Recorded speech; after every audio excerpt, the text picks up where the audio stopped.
Mr. Dana Beal is back in New York, fresh out of the slammer, free man. Well, no, I've been on parole. He's been on parole for 3 months in Nebraska, but it was boring, and I was under the restrictions of Nebraska parole. Cool. I really wanted to come home. Can we get the sign behind Dana's head there? That'd be cool. I really wanted to come home, right? Because I'm from New York. I belong here. Right.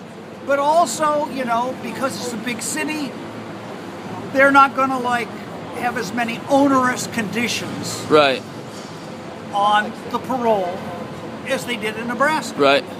I think I can dispense with going to Alcoholics Anonymous every week. Right. I mean, here I am, I'm working on a cure for heroin, and they want me to go to Alcoholics Anonymous like I'm a drug addict, right? That's retarded. So what are we doing today? I had two heart attacks, and I'm not doing alcohol anyway. You had 2 heart attacks while in jail, right? While in prison, yeah. Hey, could you keep the sign right there behind Dana for the interview? It's actually perfect. Yeah. Thanks. So tell us about what we're doing here today in front of 55 Fifth Avenue. Well, we're here today to do 2 things. Right. We're announcing a worldwide campaign to establish ibogaine clinics, charity ibogaine clinics. Cool. Around the world. Now, ibogaine, for those of you who don't know, is the first actual cure for drug addiction. Ibogaine expresses a growth factor that regenerates dopamine neurons. That's the reason it works for alcohol, cigarettes, heroin, cocaine, and methamphetamine. Right. Ibogaine is banned in the United States since the LSD hysteria of the 60s, when they said, ban that too. Right? It makes no sense. It doesn't. But as a matter of fact, ibogaine, the ibogaine effect had been discovered by the CIA.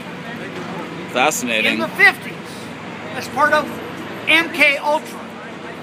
Well, the CIA didn't tell anybody about it.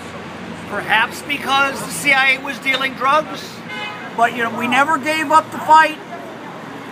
And now ibogaine is spread all over the world. There are clinics all over the world, and we are starting the National AIDS Brigade, which started needle exchange, right?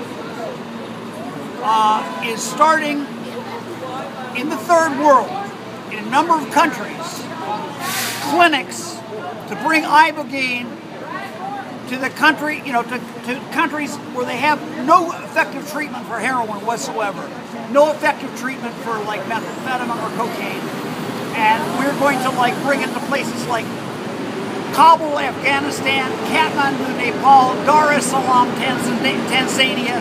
Cool. So that ibogaine spreads all over the world.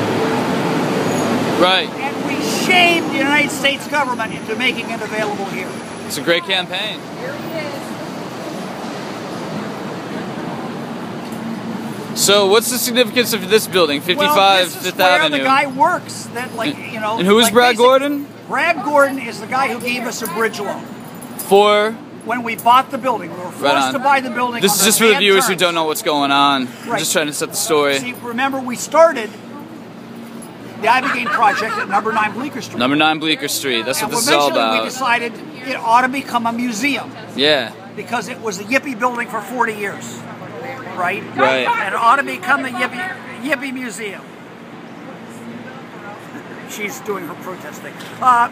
So the point is, it got down to the point where Brad Gordon said, I'll give you a 6-month extension on the bridge loan. This was a very bad deal. This is 12% bridge loan, right? But I needed a little bit more time to finish the work on the building so we could get an actual bank loan. So he said, I will give you 6 more months if you give me $10,000. And then he reneged. It's simple. He changed the deed in the middle of the night to a non-existent company, Devon Realty. And since that day, we have not been able to complete the bank loan. Okay. Even though we finished the work on the building. Right. Then he came along and evicted us. So here we are trying basically to save the world. And Brad Gordon and his partner Harlan Berger throw us into the gutter. Now I'm uptown at a synagogue. I don't even have a toilet. Right? I hear ya. I'm putting in the toilet, and I'm putting in the sink, and I'm putting in, you know, the shower. But, you know, we cannot function under these circumstances. Right. And we need help. We need you people who see this, help us set up the clinic in Kabul, Afghanistan. Help us get number 9 back.